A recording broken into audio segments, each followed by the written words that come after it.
Hey, it's Andre. It's time for another Friday Flying Update. This thing works.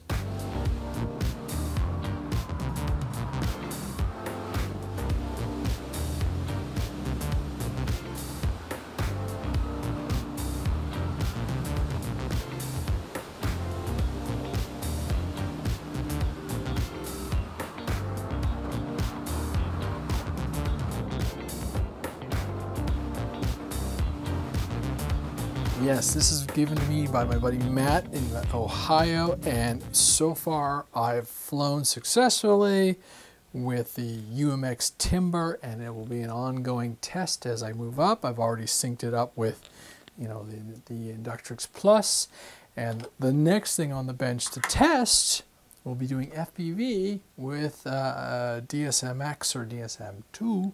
I'm actually thinking this thing is actually connecting on the X and working quite well. And traditionally, I've not been able to fly FPV craft with my Orange RX modules. You just get a range limitation. So I've flown this bad boy before, crashed a few times, banged it up, but I decided it's time to do some FPV with that. So there's a really tiny $10 little 1S camera. Look at that. I'm going to glue that bad boy on this evening to the top of the canopy, and tomorrow I will go flying with it. So yeah, quite excited about that. And it's like, it looks like it's made to be there. So of course the UMX version of this with the updated AS3X and everything has the camera in the nose, but this I think is a little bit more subtle, and I think I get a better view of the aircraft, with it sitting on the top. I get a tiny bit of view of the nose, so I'll give you a little bit more perspective. So there we go. We're going to do some range testing this weekend with that module, and as I get more comfortable with it, I'll start pushing out and pushing into the bigger aircraft, which are equipped with the DSMX modules and actual real spectrum receivers. So that'll be cool. Something like the Sukhoi, the Pawnee, and then we can try the PT-17 as well as the Commander. So kind of pumped about that. The benefit of that one was the weekend I took out the Sport Cup Plus, and my dad slapped the Orange RX module into it, and he went flying with that, so that was kind of cool.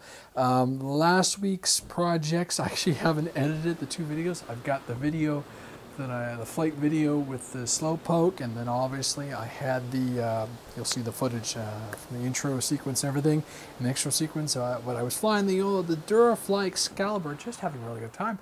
First time flying that aircraft in a long time where it wasn't all about speed, and I only came in because I started getting eaten by bugs, and the landing was a little harder than I thought, so I've got some damage. It looks like the wing connection, the actual hard mount points where the wing joins the foam of the fuselage, got pulled on that landing. I kind of just misjudged it and turfed it in.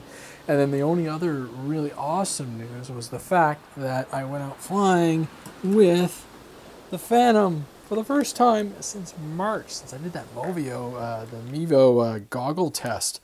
And I really enjoyed it. I sat out there for like a good 20-25 minutes roasting in the direct sunlight and just really enjoyed flying that Phantom again, just banging around, within all the limits and everything, and testing out those things. I had an issue where the long-range antennas where one of the wires had cracked, so I'm no longer taking these apart for transport. I'm going to find another case which will hold the tablet and will hold the remote. And so yeah, now I have to carry 2 bags with me whenever I do fly the Phantom, but it beats taking these apart, because what had happened was the actual pin had broken from the pressure. So there we go. All right, quick and easy Friday flying update. I'm kind of excited. I'll get some I'll charge some batteries and get out flying with this stuff this weekend.